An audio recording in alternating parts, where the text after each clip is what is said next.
दोस्तों, स्वागत है आयुर्वेद विश्व गुरु के इस गहन रहस्यमय और ऐतिहासिक एपिसोड में। आज हम बात करेंगे एक ऐसे पौधे की जिसने मानव सभ्यता के विकास में, चिकित्सा की प्रगति में और विश्व राजनीति में गहरे निशान छोड़े हैं। एक ऐसा पौधा जिसे देखकर कोई कह नहीं सकता कि इसकी शक्ति कितनी व्यापक, कितनी घातक और कितनी दिव्य हो सकती है। ये पौधा है ओपियम पॉपी, जिसे पोस्ता या अफीम का पौधा भी कहा जाता है। वैज्ञानिक दुनिया इसे पपावर सोमनीफेरम के नाम से जानती है और सोमनीफेरम का अर्थ है नींद लाने वाला। ये नाम ही बताता है कि ये पौधा साधारण नहीं बल्कि मन और चेतना को प्रभावित करने वाली अत्यंत प्रबल शक्ति रखता है। ओपियम पॉपी देखने में बेहद सुंदर पौधा है, 3 से 4 फुट ऊंचा, हल्के हरे तने वाला और उसके ऊपर खिले हुए लाल, बैंगनी, सफेद या नीले रंग के फूल। लेकिन इस पौधे का असली रहस्य इसके फूल नहीं है, बल्कि फूल के बाद बनने वाला हरा गोल कैप्सूल है। जब इस कैप्सूल पर हल्की खरोंच लगाई जाती है तो उससे एक सफेद दूध या लेटेक्स निकलता है, जो हवा के संपर्क में आते ही भूरा हो जाता है। यही लेटेक्स सूखकर अफीम बनता है और इसी में छुपे होते हैं वे शक्तिशाली अल्केलॉइड्स जिन्होंने दुनिया को बदला, चिकित्सा को विकसित किया और कई साम्राज्यों को हिला दिया। ओपियम पॉपी का इतिहास उतना ही गहरा है जितनी इसकी शक्ति।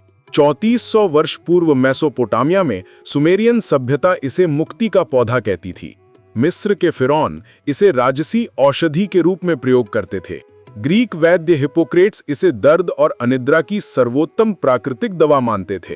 रोमन सैनिक लंबी लड़ाइयों के दौरान अपने शरीर के अताह दर्द को शांत करने के लिए इसका उपयोग करते थे। ये पौधा सिर्फ औषधि नहीं था, बल्कि उस समय का मानसिक और शारीरिक सहारा था। समय बीतता गया, सभ्यताएं बदलती गईं, लेकिन ओपियम पॉपी की ताकत के कारण इसे हमेशा केंद्र में रखा गया। 19वीं सदी में तो इसके कारण दुनिया ने 2 बड़े युद्ध देखे, जिन्हें ओपियम वॉर्स कहा जाता है। चीन ने जब इंग्लैंड द्वारा भेजी जा रही अफीम को रोकने की कोशिश की तो ब्रिटेन ने उस पर युद्ध घोषित कर दिया। परिणाम स्वरूप चीन कमजोर हुआ, ब्रिटेन की आर्थिक शक्ति बढ़ी और दुनिया ने समझा कि ये पौधा सिर्फ दवा नहीं बल्कि राजनीति, व्यापार और सत्ता का हथियार भी बन सकता है। ये अद्भुत है कि एक पौधा जो खेत में शांत खड़ा रहता है, इतिहास के पन्नों में ऐसे तूफान ला सकता है। आधुनिक विज्ञान ने ओपियम पॉपी की रासायनिक संरचना को गहराई से समझा है।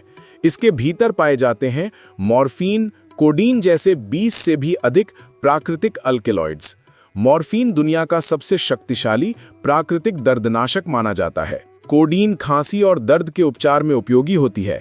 थेबाइन से आधुनिक ओपियोइड दवाएं बनती हैं। ये सभी पदार्थ हमारे मस्तिष्क के ओपियोइड रिसेप्टर्स पर काम करते हैं, जिससे दर्द में राहत, नींद, शांति, उत्साह और सुखानुभूति का अनुभव होता है। लेकिन यही प्रभाव अधिक मात्रा में लत, निर्भरता और विनाश की तरफ भी ले जा सकता है। प्रकृति का ये नियम यहाँ भी लागू होता है। अत्यधिक शक्ति हमेशा 2 धारी तलवार होती है। आयुर्वेद में पोस्ता एक अत्यंत प्रभावी लेकिन सावधानी पूर्वक प्रयोग की जाने वाली औषधि है।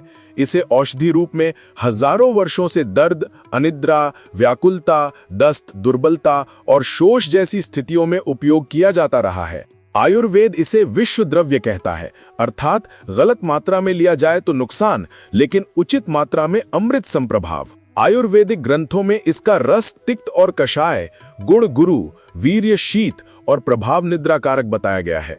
इसकी छोटी सी मात्रा भी मन को शांत कर देती है, दर्द को नियंत्रित करती है और शरीर को विश्रांति देती है। लेकिन आयुर्वेद की सबसे बड़ी शिक्षा यह है, सही मात्रा, सही समय और योग्य वैद्य की निगरानी। बिना मार्गदर्शन के इस औषधि का उपयोग कभी नहीं करना चाहिए। ओपियम पॉपी की खेती देखने पर यह पौधा एकदम मासूम प्रतीत होता है। खेत में खड़े लंबे पौधे, हवा में लहराते हुए रंग बिरंगे फूल और उनके बीच खड़े गोल कैप्सूल। प्रकृति का ये दृश्य मंत्रमुग्ध कर देता है। लेकिन इन्हीं कैप्सूल्स में बंद है वो रस जिसने हजारों वर्षों से चिकित्सकों, सैनिकों, व्यापारियों, शोधकर्ताओं और सरकारों को आकर्षित किया है। जब आप इस कैप्सूल पर खरोंच लगाते हैं, वो सफेद लेटेक्स बाहर आता है और यही प्रकृति का वो चमत्कार है जिसने चिकित्सा विज्ञान को एक नए युग में पहुंचाया। आज भी दुनिया में कैंसर के मरीजों का दर्द मॉर्फिन से ही नियंत्रित किया जाता है। बड़ी सर्जरी, दुर्घटनाएं, नसों के दर्द, इन सभी गंभीर स्थितियों में ओपियम से बने ओपियोइड्स ही राहत देते हैं। लेकिन उपयोग बेहद नियंत्रित और डॉक्टर की निगरानी में होता है।